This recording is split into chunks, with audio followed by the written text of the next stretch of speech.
हनुमान, बालपन, शिक्षा एवं शाप की कथा। हनुमान जी के धर्मपिता वायु थे, इसी कारण उन्हें पवन पुत्र के नाम से भी जाना जाता है।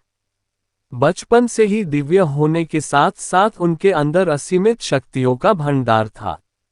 बालपन में एक बार सूर्य को पका हुआ फल समझकर उसे खाने के लिए उड़कर जाने लगे। उसी समय इंद्र ने उन्हें रोकने के प्रयास में वज्र से प्रहार कर दिया। वज्र के प्रहार के कारण बालक हनुमान की ठुड्डी टूट गई और वे मूर्छित होकर धरती पर गिर गए।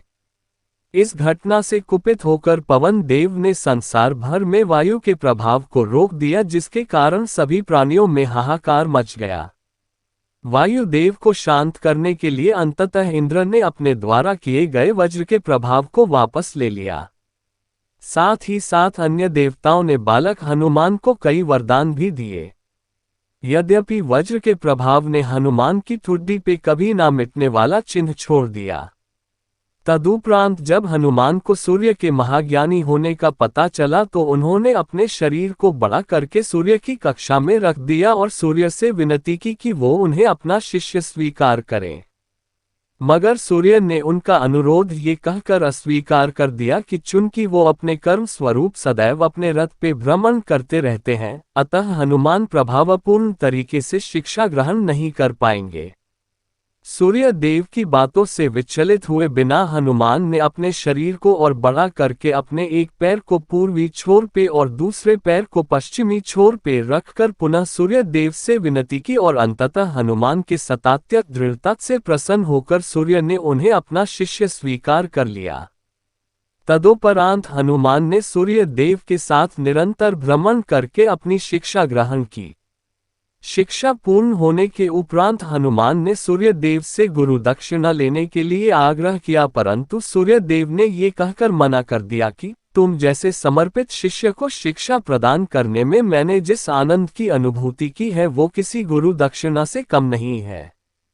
परंतु हनुमान के पुनः आग्रह करने पर सूर्य देव ने गुरु दक्षिणा स्वरूप हनुमान को सुग्रीव धर्मपुत्र सूर्य की सहायता करने की आज्ञा दे दी। हनुमान के इच्छानुसार सूर्य देव का हनुमान को शिक्षा देना सूर्य देव के अनंत, अनादि, नित्य, अविनाशी और कर्म साक्षी होने का वर्णन करता है। हनुमान जी बालपन में बहुत नटखट थे। वो अपने इस स्वभाव से साधु संतों को सता देते थे।